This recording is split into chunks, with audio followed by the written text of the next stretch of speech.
জানতে চাই পৃথিবীর মুখে ধর্মের পরিচয় মুসা আলাইহিস সালামের অনুসারীদেরকে ইহুদি বলা হয়, ঈসা আলাইহিস সালামের অনুসারীদেরকে নাসারা বলা হয়, আখিরি জামানার নবী রাসূল আরবি সাল্লাল্লাহু আলাইহি ওয়াসাল্লামের উম্মতকে মুসলিম বলা হয়, মুসলমান বলা হয়। আমাদের জানতে ইচ্ছা হয় তাওহীদ জনতা কার উম্মত? আমরা সুন্নি মুসলমান। প্রশ্ন আসতে পারে মুসলমান বলবেন আবার সুন্নি মুসলমান, এটা কেন? তার কারণ হচ্ছে মুসলমানের মধ্যে অনেক মুসলমানের দল হয়েছে, আর সেই অসংখ্য বাতিল দলের মধ্যে যেই দলটি হাদিসে পাকের আলোকে সরকারে কায়নাত সৈয়দে আলম মুহাম্মদুর রাসূলুল্লাহ সাল্লাল্লাহু আলাইহি ওয়াসাল্লাম যেই দলকে জান্নাতি বলেছেন, সেটা আহলে সুন্নাত ওয়াল জামাত, সংক্ষেপে সুন্নি জামাত। আমরা কোন বাতিল আকীদার অনুসারী নই, সেই জন্য আজকের পরিচয় আমরা সুন্নি মুসলমান। কারণ আমরা দেখেছি এই দেশে আউলিয়ায়ে কেরাম যারা ইসলাম প্রচার করেছেন তাদের মাজার ভেঙেছে তাওহীদি জনতা পরিচয় দিয়ে। আমরা জানতে চাই পৃথিবীর মুখে ধর্মের পরিচয় মুসা আলাইহিস সালামের অনুসারীদেরকে ইহুদি বলা হয়, ঈসা আলাইহিস সালামের অনুসারীদেরকে নাসারা বলা হয়, আখিরি জামানার নবী রাসূল আরবি সাল্লাল্লাহু আলাইহি ওয়াসাল্লামের উম্মতকে মুসলিম বলা হয়, মুসলমান বলা হয়। আমাদের জানতে ইচ্ছা হয় তাওহীদ জনতা কার উম্মত? তাওহীদি জনতা তার মানে তারা রিসালাত মানে না। মুসলিম বললে তাওহীদি জনতা বলতে হয় না, কারণ মুসলিম যিনি তাওহীদ মানেন, রিসালাত মানেন, আখিরাত মানেন, বিলায়াত মানেন, ইসলামের যাবতীয় বিষয় যিনি মানেন মনে প্রাণে, তার নাম মুসলমান। কিন্তু আমরা দেখলাম মাজার ভেঙেছে কারা? পত্রিকার বেশ্য তাওহীদি জনতা। আমাদের সাংবাদিক ভাইদের কাছে অনুরোধ, আপনারা চেষ্টা করবেন একটু তাদের কাছে জিজ্ঞেস করতে যে আপনারা কোন নবীর উম্মত। প্রিয় হাজরিন, সুন্নি জনতা বলতে হচ্ছে লক্ষ্য বাতিল থেকে হাত্তা ইয়ামিজাল খাবিসা মিনাত তাইয়্যিব, খবিস নাপাক আর পাক পার্থক্য করার জন্য সুন্নি মুসলমান বলতে হচ্ছে। সেটা শুধু এই মাঠে তো না, এই দেশের জাতীয় কর্মকাণ্ডে বিভিন্ন সরকারি ফরমের মধ্যে বর্ণ কি বলেন না কি, জাতীয়তা বাংলাদেশি আর বর্ণ সুন্নি, ধর্ম ইসলাম।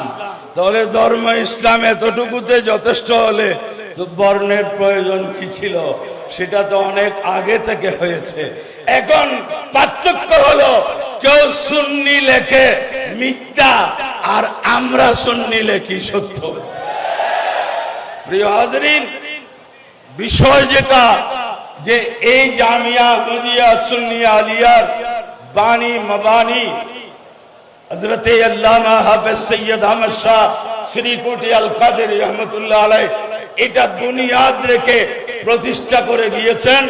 আর সেই জামিয়ার পৃষ্ঠপোষকতার দায়িত্ব নিয়ে হুজুর रहनुमाए शरीयत ও তরিকত মুর্শিদে বরহক আল্লামা হাফেজ কারি সৈয়দ মোহাম্মদ তৈয়ব শাহ এই জামিয়া থেকে আজকে বাংলাদেশে এর শাখা 200-এর অধিকে পৌঁছেছে। আমরা বলতে চাই কেন এই অনেক মাদ্রাসা জামিয়ার বৈশিষ্ট্য কি জানেন?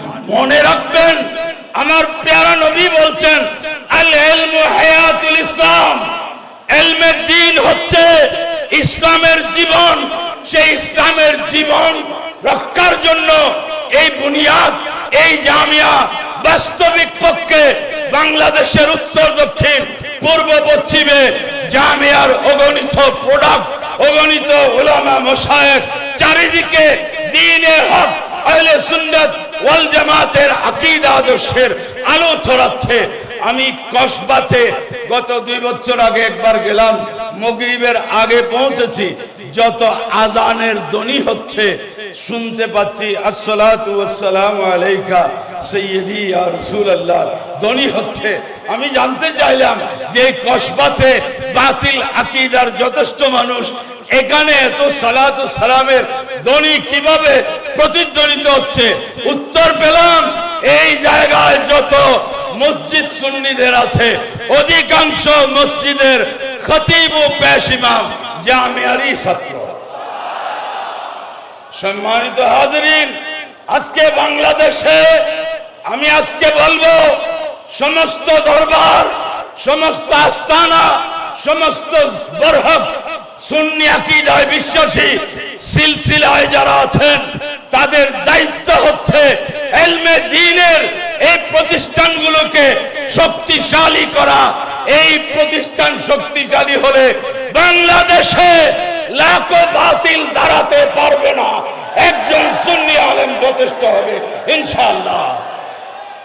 ইমাম শেরে বাঙ্গালা একজন পুরা বাংলাদেশকে মোকাবেলা করেছেন।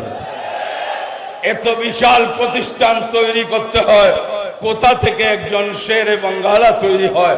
কোথা থেকে একজন ইমামে আহমদ রাজা উঠে আসে? কোথা থেকে একজন সদরুল আবাজিল উঠে আসেন? কোথা থেকে এই বরেণ্য আলেমরা উঠে দ্বীনকে হেফাজত করবে? আল ইলমু হায়াতুল ইসলাম, এটি প্রত্যেকটা দরবারকে উপলব্ধি করা দরকার। আজকে রাজধানীর বুকে আমার জানা মতে 50-এর অধিক খানকা আছে।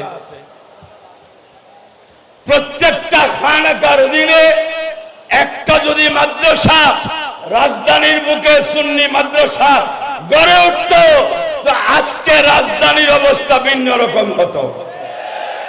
তাই আমি সকল দরবার সুফিবাদী সুন্নি মুসলমানদেরকে একান্ত আকুল আবেদন জানাচ্ছি যে দ্বীনি শিক্ষা যত মজবুত হবে সুন্নিয়ত তত মজবুত হবে। এবং আজকের নতুন প্রজন্ম যারা মাঠে ময়দানে দ্বীনের দায়ী হিসেবে আসতেছেন, তাদের কাছে আমার অনুরোধ, মাঠে আসার আগে প্রস্তুতি নিয়ে আসুন।